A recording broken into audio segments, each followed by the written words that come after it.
Hello everyone, welcome back to the class. So in the previous lecture we studied the Greater Himalayas or Himadri, which forms the greatest and most continuous range of the Himalayan mountain system. So today we will move further to the south and study the Middle Himalayas, which are also known as the Himachals or Himachal Himalayas, right? So let's start. So Middle Himalayas, they lies between जो middle Himalayas हैं they lies between greater Himalayas in the north. इनके north में greater Himalayas हैं and in its south there is Shivalik range. Right. So first point is Middle Himalayas lies between Greater Himalayas and the Shivalik Himalayas. Himalayas in the north and the Shivalik range in the south. And this region is considered one of the most beautiful and economically important part of the Himalayas because it contains famous hill station, valleys, forest, and human settlements.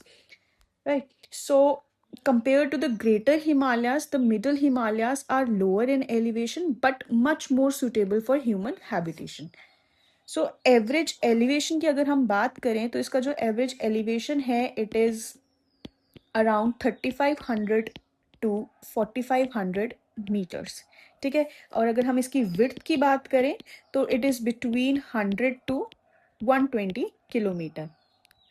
And it makes the widest division of Himalayan system. ठीक है. Himalayan system का सबसे widest part है and it consists of highly dissected mountains. It consists of deep valleys and forest covered slopes.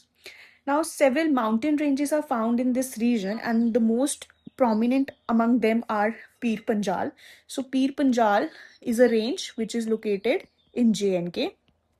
Then comes the Dholadhar. It starts from part of J&K and it covers the Himachal Pradesh. तो जो middle Himalayas की range Pir Panjal है it is in J&K. Dhauladhar is in Himachal Pradesh. अगर हम उत्तराखंड की बात करें तो it is Nagtibba, Mussoorie and Kumaon range. Okay. So in Uttarakhand it is Nagtibba, Mussoorie and Kumaon. अगर हम बात करते हैं नेपाल की सो in Nepal there is Mahabharata range. So among these the Pir Panjal is the longest. To Pir Panjal hai, it is the longest and most significant range of middle Himalayas, and these ranges run parallel to the greater Himalayas and they create a highly rugged topography. And if we talk about one of the most important feature of Himalayas is the presence of beautiful valleys and hill stations. So the famous Kashmir Valley. ठीक है. अगर हम Kashmir valley को देखते हैं so Kashmir valley lies between greater Himalayas and middle Himalayas. Middle Himalayas में भी कौन सी range? Pir Panjal. So Kashmir Valley lies between Greater Himalayas and the Pir Panjal, and this valley is known for its scenic beauty, fertile soil, and moderate climate. Similarly, valleys like Kangra Valley, Kulu Valley are also located in this region and are important for agriculture and tourism. Middle Himalayas are also famous for hill stations. Right, hill stations that are developed during the British period, and some of the important hill stations are like Shimla, Mussoorie, Nainital, Darjeeling. They are found in this region, and these places developed because of their pleasant climate and strategic location. So climatically the middle Himalayas receive more rainfall than greater Himalayas because they are directly exposed to the monsoon winds, and as a result dense forests are found here, and vegetation mainly includes temperate forest and they consist of pine trees like deodar, oak trees and coniferous trees. And these forests are economically important because they provide timber, medicinal plants, and forest resources. From geological point of view, the middle Himalayas are mainly composed of metamorphic rocks.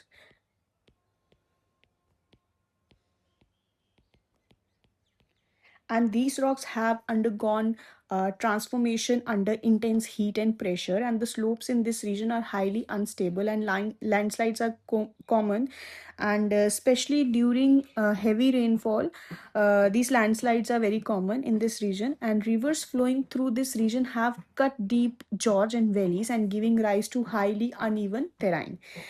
So the rivers originating from Greater Himalayas pass through the Middle Himalayas and continue their erosional activities. Because these rivers are still in their youthful stage, they possess a very high kinetic energy and create V-shaped valley, waterfalls and rapids. ठीक है, so economically अगर हम बात करें तो Middle Himalayas are very important for India as they support tourism, horticulture, forestry and terrace farming.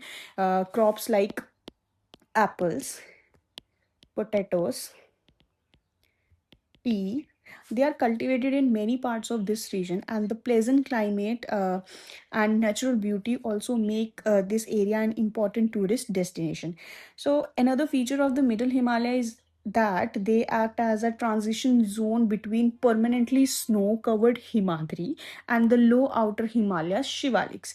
ठीक है जी, so human settlements are more common because यहाँ पे जो human settlements है वो they are common because the climate is comparatively moderate and resources are more easily available. So this was all about Middle Himalayas, and Middle Himalayas में we learned about the ranges. JNK में it is Pir Panjal, Himachal Pradesh में it is Dhauladhar, Uttarakhand की बात करेंगे तो it is Nag तिब्बा, Mussoorie and Kumaon, and if we talk about Nepal it is a Mahabharata range. ठीक है जी, hill station की भी बात की हमने. हिमाचल प्रदेश में there is very famous hill station Shimla, Uttarakhand में इट इज मसूरी, नैनीताल, सिक्किम में बात करें तो इट इज दार्जिलिंग. ठीक है, सो द मिडिल हिमालयाज और Himachal Himalayas form the most populated and economically significant part of the Himalayan region, and they are characterized by beautiful valleys, dense forest, famous hill station and important mountain ranges like Pir Panjal, Dholadhar, Nag Tibba, Mussoorie, Kumaon and Mahabharata. Okay, so let's move towards the next range which is Shivalik. Shivaliks में हम इसी में देखेंगे. So just a minute.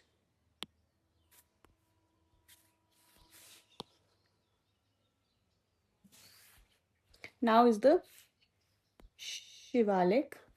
Okay, so Shivalik range, which forms the southernmost and youngest division. Shivalik is the youngest and the southernmost division of Himalayan mountain system. Shivalik range is also known as Outer Himalayas, and these ranges extend almost parallel to the Middle Himalayas, from Indus river to the west, in the west to the Brahmaputra valley in the east. Okay, so compared to the outer Himalaya division, the Shivaliks are relatively low in height and they have a narrow width, and the average elevation of this range is about 1000 to 2500 meter, whereas if we talk about the width of this range, it is nearly 10 to 50 kilometer. Now, Shivalik ranges are considered the youngest Himalayas because they were formed during the latest phase of Himalayan upliftment. Geologically, these mountains are mainly composed of unconsolidated and loosely packed sediments such as sand, gravel, clay, pebbles. And these sediments were brought down from the upper Himalaya ranges by rivers and deposited in the foothills over millions of years. And later, due to tectonic upliftment, these deposits rose to form the Shivalik range. Because because the rocks are loose and weak, the Shivalik ranges are highly prone to erosion and landslides, and rivers easily cut through these mountains and create broad valley and gaps, and this is why Shivalik range has an uneven and fragile topography. And one of the most important characteristic feature of the Shivaliks is the formation of dunes. So basically dunes are longitudinal valleys.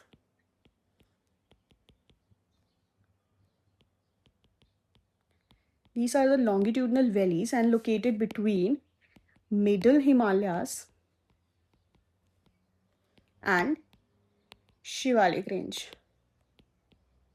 And these valleys are flat and fertile because river deposit alluvial material there. For example, dunes like Dehradun, uh, like Kotli Dun and Patli Dun. These are some of the examples of dunes that are present between Middle Himalayas and Shivalik Range.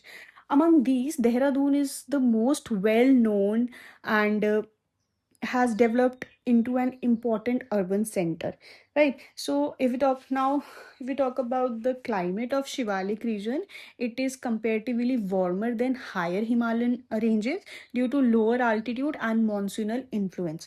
These hills receive moderate to heavy rainfall in many areas, and forests are found in several parts of the Shivaliks. Though large scale deforestation has also occurred because of increasing human activities. Now, the Shivalik region is important from both ecological and economic perspective. Why? Because these hills supports forest, wildlife, and human settlement, and many rivers descending from the Himalayas enter the plain through this region, carrying huge amount of sediments. As a result, the foothills areas become fertile and suitable for agriculture. Now, another important concept related to Shivalik is the Bhabar and Tarai region. So, at the foothills of the Shivaliks, like this is, मान लेते हैं कि ये this is middle Himalayas के बाद there is Shivaliks. तो शिवालिक्स के ही foot hills में is the Bhabar and Tarai region, and rivers deposit coarse sediments like pebbles and gravels, forming a narrow porous belt called Bhabar. And because of the porous nature of this belt, river often disappear underground. And south of the Bhabar lies the Tarai region, where underground rivers reappear on the surface, and this area is marshy. This area is very fertile. They are rich in vegetation and wildlife. Now, from geological perspectives, the Shivalik range are still unstable because the Himalayan mountain building process is continuing even today. And this is why earthquake, slope failure, and landslides are common in many parts of the Himalayan range. If we compare the Shivaliks and Greater and Middle Himalayas, we find that Shivaliks are the youngest. They are lowest in elevation, they are narrowest in width, and they are composed of sedimentary deposit.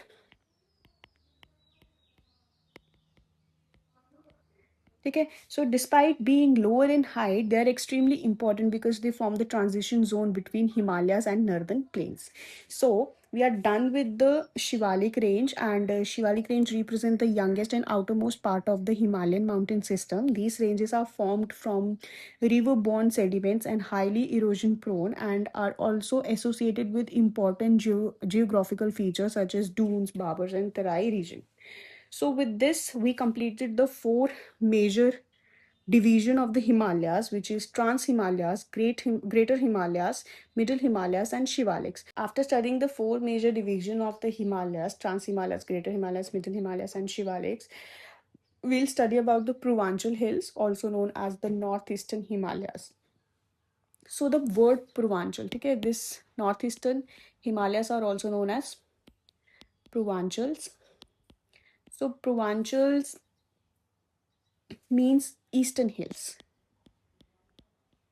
This literally means Eastern Hills, and these hills are located in the northeastern part of India and are considered the eastern extension of the Himalayan mountain system. So, after reaching the eastern syntaxis near the Namcha Bharwa, okay, there presents a Namcha Bharwa.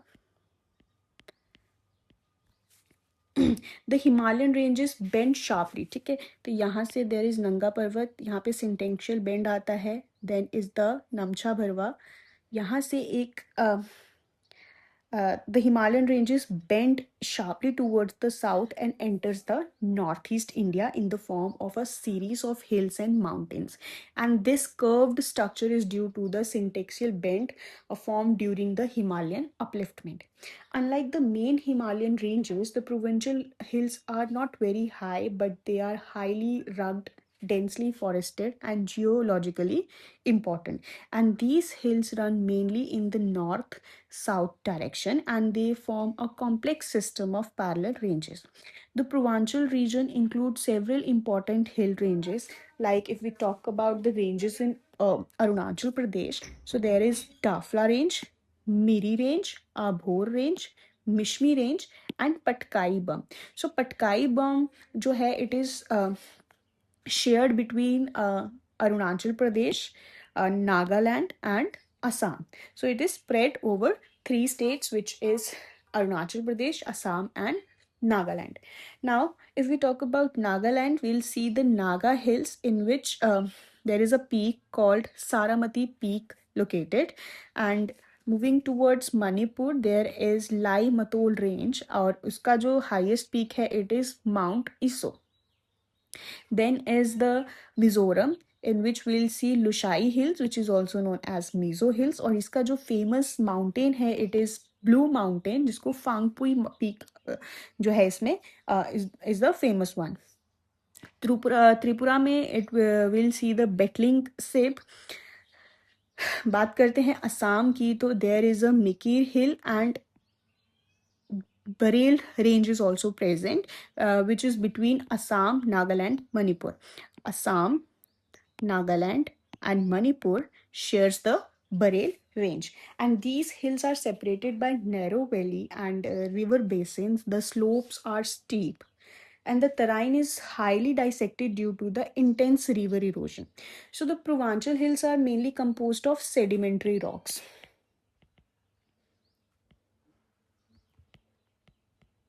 And which were formed from the sediment deposit in the ancient Tethys Sea, and these rocks are comparatively softer, which makes the region prone to landslides and soil erosion. Climately, the Provincial region receive very heavy rainfall because it lies directly in the path of southwest monsoon winds.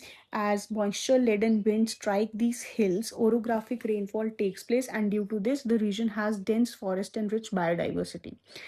The vegetation mainly consists of tropical evergreen and semi-evergreen forest. Provincial hills are also important for the perspective of human geography because many tribal communities live in the region, and each having distinct culture, tradition, and lifestyle. Shifting cultivation, also known as jhum cultivation, very important. Jhum cultivation is the traditional practice in several parts of these hills. Another important feature of the Provincial region is its strategic location. Since the region shares international boundary with Myanmar, it holds great geopolitical importance for India. The river flowing through this region are mostly tributaries of Brahmaputra River and the Barak River system. So, one significant difference between main Himalayas and Provincial hills is their orientation. While the Himalayas mainly extend in the east-west direction, whereas the Provincial hills extend largely from north to south, and their height is also comparatively lower than the greater Himalayas. So Provincial region act as a natural barrier in the northeast and also influence the climate of the surrounding areas because of dense forest and difficult terrain. Many parts of this region remain isolated for a long period. So with this, we complete the study of Himalayan mountains. Also, one more thing. Uh, if we see the Meghalaya part, there are famous peak ranges like Garo, Khasi, and Jantia. Also, there is located Shillong Peak, which is the highest peak of Meghalaya.